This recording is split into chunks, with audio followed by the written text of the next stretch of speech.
Welcome, everybody. I have to start with some really crazy things today. The first thing is the next kind of chapter in the martyrdom and lionization of Kyle Rittenhouse. Now, I'm not going to retell you the entire Kyle Rittenhouse story, but Kyle Rittenhouse was 17 years old when he went to Kenosha, Wisconsin, with a firearm, and he killed two people, shot a third, claimed self-defense, and was acquitted, found not guilty. As I said, that based on how these laws are written, that not guilty verdict is not really the issue here. It's Kyle's presence there being emblematic of so many of the things wrong with the country: gun culture, education, parenting, etc. And one of the concerns we knew it was going to happen was that Kyle Rittenhouse was going to be made a hero. He got an interview with Tucker Carlson with a hero's welcome. He got to meet Trump, etc. This is now taking on an even more insane tone. There is a new series about Kyle Rittenhouse produced with Tucker Carlson hosting and narrating. It's on Fox Nation. Fox Nation is a Fox News kind of like offshoot that includes rehabilitating the program Cops. So it kind of gives you a sense of the type of content that they produce. And it's like a bizarre reality show made to make him look like a complete and total hero. So check out just like a little clip of this and just the entire vibe. It's all completely insane. Look at this. Kyle Rittenhouse. Oh, Kyle Rittenhouse. It Tucker, is so nice to meet it's you. Really good to meet you. I can't believe you're Big here. fan of your show. Well, we're fans of yours, as you know. Yeah. Yep, that's me. You're probably wondering how I ended up in this situation. For most Americans, Kyle Rittenhouse is more meme than man. But in real life, Rittenhouse is a working class kid from the least privileged sector of our society. So, yeah.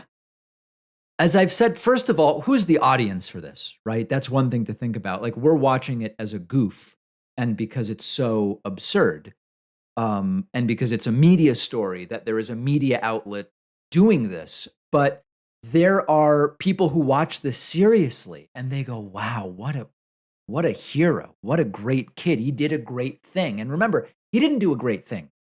He was somewhere he shouldn't have been, with a gun he shouldn't have had.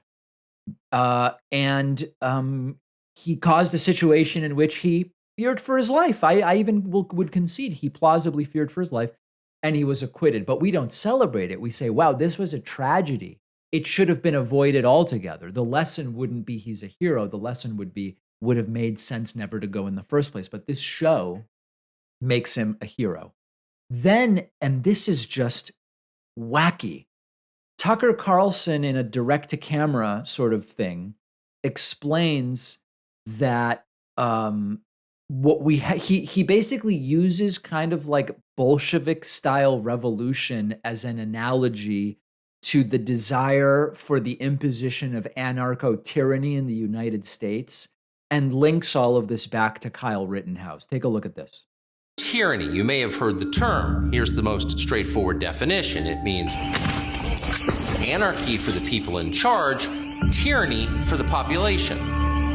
Anarcho-tyranny is a system in which pedophiles and career criminals are released from prison by the state to terrorize the law-abiding. And if the law-abiding defend themselves, they're prosecuted by the state for murder, smeared by the media as terrorists. Arguably a domestic terrorist. All as corporate-sponsored activist groups burn their country to the ground. We're seeing this, but we've seen it before. In the years before the Bolshevik Revolution, Russia was deeply destabilized by crime and chaos, and that set the stage for the Bolshevik takeover. In the Soviet Union during the Great Terror, political dissidents were put on trial for daring to defend themselves against criminals. In the Soviet Union, you could only use a knife in self-defense after you'd been stabbed. Does that sound familiar? The trial of Kyle Rittenhouse may be the first anarcho-tyrannical show trial in the United States. It may not be the last. So the most curious part about that is the analysis is a completely bogus analysis. It's flaccid in every way. It's pathetic. It's a wet noodle. But do you think the audience of this network and of this show that's watching it in a serious way knows about Bolshevism or anarcho-tyranny? I mean, seriously, like, even this is a perfect example of, people, you ask them, do you read history? They go, yeah, I read Bill O'Reilly's history books. Like, okay, who is the audience here? And it's all wacky, and it's meant specifically to inspire a certain type of person to accept without questioning what Tucker is telling you. And of course, accept that Kyle Rittenhouse is a hero. Truly just bizarre stuff. Here's a clip from the end. And in this scene, they put Kyle Rittenhouse, like, it's so overproduced. They have Kyle Rittenhouse wearing a suit on a beach, and Tucker celebrates that Kyle Rittenhouse is moving to Florida, which is a free state, and also frames Rittenhouse as a victim who now is going to have to deal with all this for the rest of his life. Kyle Rittenhouse wanted to move to the paradise of Florida, to the free state. Now he has his chance. Even so, he will never have the luxury of living a normal life. He'll never be able to erase the slander and stigma laid on him by the media and by his prosecution. Those are the consequences of the trial of Kyle. The next time, it could be you.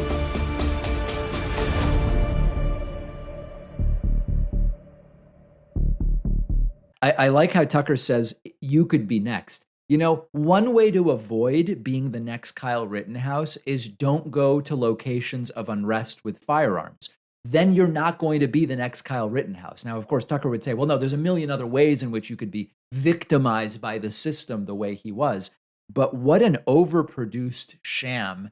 And my prediction is that this show will do really well with the Fox Nation audience. So this is, we said they would make him a hero.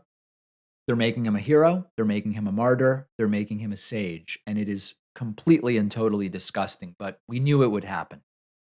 One of our sponsors is Allform, hands down the easiest way to custom build your own sofa. You choose the premium fabric you want. You choose the sofa size, shape, color, even the color of the legs. You can customize every aspect of your new sofa to make sure it's the perfect fit for your home. I got my first Allform sofa a year ago. I just got a second one, which is really exciting. These really are the sofas I would have bought for my home. Even if Allform was not a sponsor, you really can't beat the quality, the modern minimal design.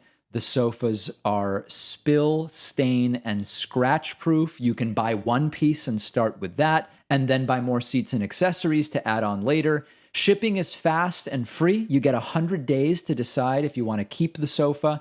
It comes with a forever warranty, and you'll get 20% off when you go to allform.com/Pacman. The link is right underneath this video.